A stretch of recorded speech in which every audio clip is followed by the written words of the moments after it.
Hello there, my Maple Leaf fans. Welcome to the Maple Leafs media day press conference before tomorrow's game against the Philadelphia Flyers. Take you live right now to the conference. Enjoy the Leafs conference. We are 43 days away to the playoffs. Let me know in the comments below who you picked to win the Stanley Cup this season.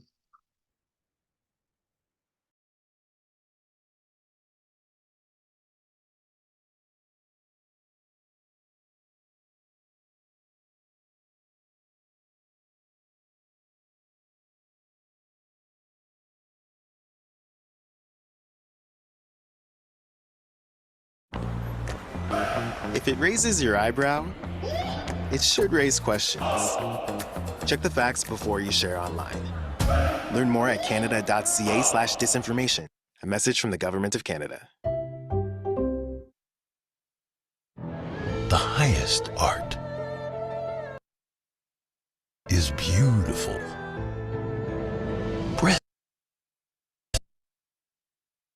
Your approach changes at all once you get to this point compared to where you are at the beginning of the year, or do you just try to continue to keep the build going consistently? Yeah, I think it kind of just builds over the course of the year and just evolves.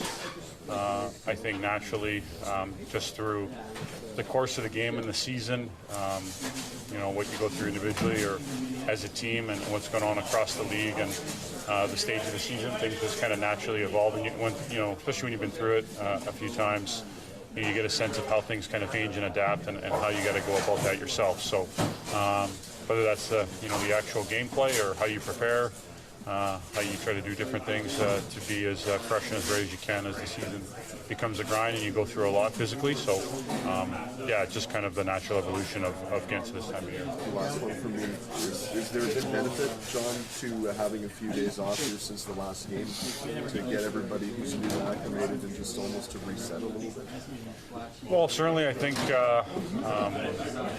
knowing now this is our group, I think it gives a couple days for certainly the guys who've got it maybe to catch their breath a bit, get their lives not just at the rink but away from the rink sorted and settled, and taking care of some of those details that go along with being traded and going on a new spot. And then obviously with just acclimating to the team, getting a sense of how we do go about our daily business, how we practice, and obviously the way we want to play, and then just the overall feel for the group and getting to know one another. So good chance for all that. And the schedule is what it is, and we all have breaks and different things throughout the season. So it's up to us as a group and guys individually to maximize those times when there are some days to refresh and you have a little bit of break in terms in between competing and playing games. So it's on you at those times to maximize the best you can. John, how do you feel Max will fit in so that you and Elaine have your games can maybe complement each other? Yeah, I mean, Max obviously sees the ice extremely well. He's a great passer in how he sees the ice, and I think for me that can work really well. Just develop that give and go type of game and trying to find him and find open ice, knowing he's got that type of vision to find you, and obviously have a good feel of playing for Will. But his game is built, I think, over the season really, really well in all areas, and puck's been going in for him. More so, he's really shown some of how dynamic he can be open ice with some of the speed that he has. So those factors can obviously go a long way. And I think difference than from now to when we started the year together is just having a better feel for his game and how I can help him and complement that as well. So I want to build on it. I thought there were some good things in the night, even though it wasn't the most offensive game or whatnot, but just getting the space habits. Doing good things without the puck and building the game as the night went on and earning some chances that help contribute. With Mitch out here now, what's the focus on the power play? What do you guys got to do to get that wrapped up again? Yeah, I think the focus is the same. With or obviously unfortunate not to have Mitchie out there, but we got a great group. We obviously have a lot of talent to our lineup, so. For us, it's just we talk about the pace we want to play at and attacking inside the dots and being direct and just playing with a certain pace. that becomes very difficult to handle. Really, put teams on their heels and get so set in structure that eventually create seams and lanes and openings in space in good spots to obviously let our shooters and anyone that's out there to make a play, which we've done very well throughout the year. I played both my whole life, so for the time being, it's not that hard. Wings, there's less responsibility defensively, I think, as a winger, and you can kind of time it a little bit easier. It's just a matter of getting chemistry with your line mates. So whoever you're playing with, as long as you're on the same page, it's pretty simple. What's the chemistry like with John and William? Good. Obviously, Will and I have been playing together for a while now. Starting to build some chemistry there, and John and I last game started to make some plays together and staying tight, and I think he knows how I play more. Obviously, now that we've gotten to know each other pretty well off the ice as well, and vice versa. So we'll just keep chipping away here. Does playing on the wing accentuate your speed at all, or does it matter versus the center? I think it'd be the opposite. It's just better in the center, right? Probably, yeah. But whether I'm playing wing or center, you just got to be moving your feet. Same thing. Okay. So what memories do you have of that moment your dad had in Philadelphia where the fan jumped in the box? Do you remember that as a kid at all? You were pretty young. No, I don't. No. But I've seen the video. Yeah. A couple times. Just a few times. You ever ask about that? Was that something growing up that you're like, what the heck happened there? Not really. Okay. I thought it was pretty cool, pretty normal. Normal? But I don't know. I'm not sure that fan was making the clearest decisions in that moment. Probably not a good idea. And I think, the way my dad explains it is he wasn't going to do anything. And then once he pushed the linesman or the ref who was in there, those are always his buddies, obviously, with the job he had. So he had to step in, and that's how he justifies it. And I'm on his side, so I think it's great. Where do Philly fans rank in terms of hostile environments? They're awesome. Philly fans are great. I love playing in Philly. They love their teams. All three. You look at, the Sixers, obviously the Flyers, and the Eagles. The Eagles is probably one of the hardest places to play, from what I've been told in the NFL, and it gets pretty loud in there. And the Flyers is no different. So always look forward to playing in Philly. Any memorable fan interactions for you over the years in Philly? No. Positive or negative? No, they're great. Yeah, they're awesome. I love a passionate, loud fan base. That's what we want to play in front of. So. It's a great place to play. I got a lot of respect for their organization. Bobby Clark was a hero of mine growing up, so nothing but respect for the Philadelphia Flyers. What stands out about that team that's, they really surprised a lot of people with where they are right now on the team? Yeah, they got a lot of good, players in their prime. Obviously, look at what Konechny's done, bringing in Owen Tippett. He's an all-world talent. You see how he skates and whatnot. And then they got guys that have been there for a while, like Lawton and so on. They got a good group, so they're working hard and tough team to play against. We're looking forward to the challenge. Speaking of working hard, what were you focusing on out there, Patrick? Just some catch and release shots, different footwork with shooting and whatnot.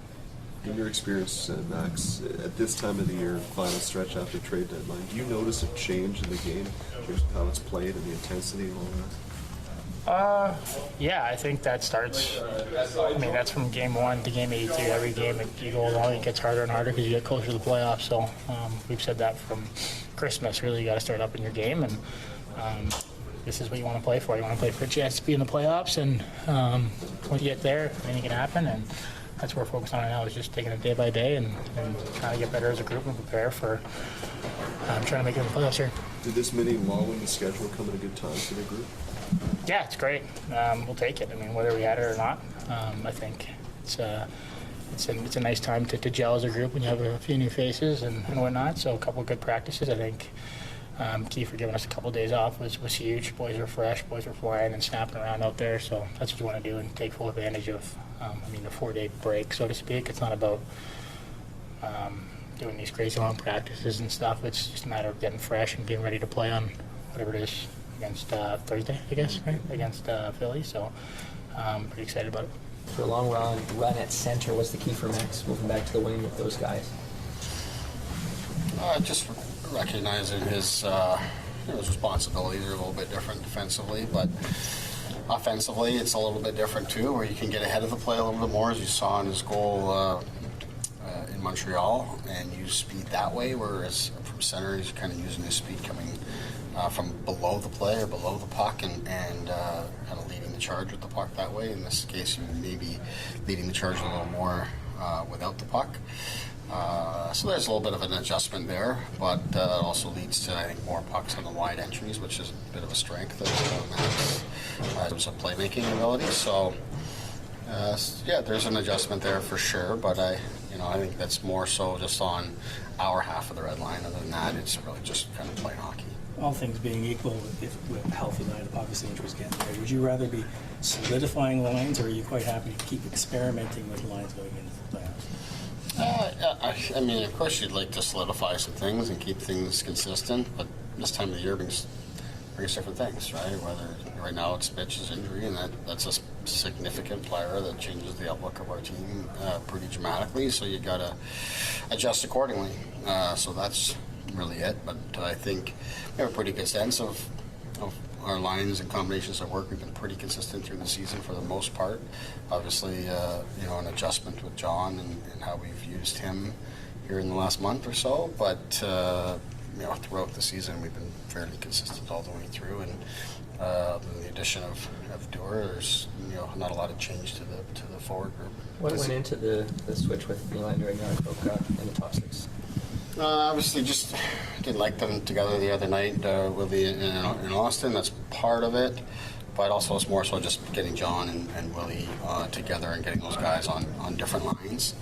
I mean, Austin and Will have played a lot of good minutes together through their time together this year or previous years, but so I don't want to overthink what went in Montreal, but it's a little more about getting John and Will together and having Will and Austin on two different lines as we go into this week's matchups. Any update on Mitch? No update on Mitch. He didn't skate today, so read into that what you will. Has he skated prior to today? No, so not since Thursday. Okay. So into the last phase of the schedule, Sheldon, what do you want to see from the group in terms of the approach here down the stretch of the regular season? No different than any other time. You're seeking consistency as a group, both in your mindset. You're looking for cohesion. Like I said, we don't have a lot of change here, particularly on forward, but on defense, we've got some change, and we need that to come together. We need the group itself to continue to grow together. While there isn't change with the actual personnel that I've said on forward here lately, we do have a little bit of change in the sense that you got the emergence of someone like Bobby McMahon and how he's blossoming and giving us additional options. Holmberg and the way that he's come on, and then also with Bertuzzi coming on and Domi coming on, and John kind of coming on with his scoring offensively at 5-on-5. All these things just sort of give you additional options, and you want to work your way through that. But consistency in our effort and our approach and special teams, all those sort of things, you really want to get fine-tuned. Your team has a chance to be the first to win 20 road games 3 straight seasons. How do you see that mentality growing in the last few years? How important is it, especially going to a place like Philly? Yeah, I wasn't aware of that, but I do feel we've played better on the road than we have at home this season and the seasons past, perhaps. And we talked about it a little bit. It's hard to really pinpoint why that is. I do think the mindset's a little different away from home, generally speaking. I think we've had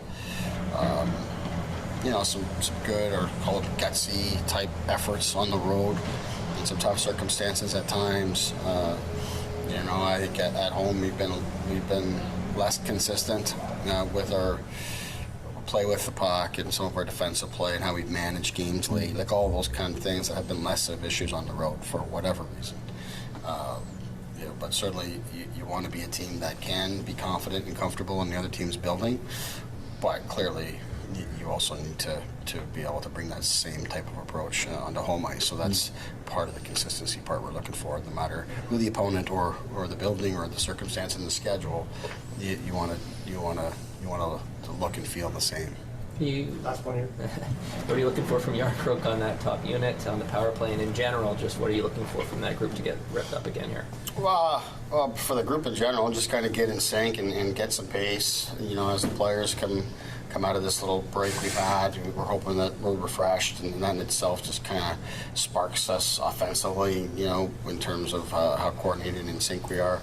In terms of Yarncroke's presence on that group, we think it's the right shot. He's plays basic, whether it's the breakout or on the face-off or in the zone even, plays the same role that Mitch plays on the second unit. So he's very familiar in that sense, and it gives us another right-handed option on the power play there, which is important. And for Guy, with how he wants to work it, it's really important to him. So tried it with the additional lefty last time and didn't like it as much. And Yarncrook is a guy that you give him a plan, tell him what you need from him, and he's going to do everything he can to make it happen. And really, it's just about kind of keeping things moving for the other guys that are normally on that group.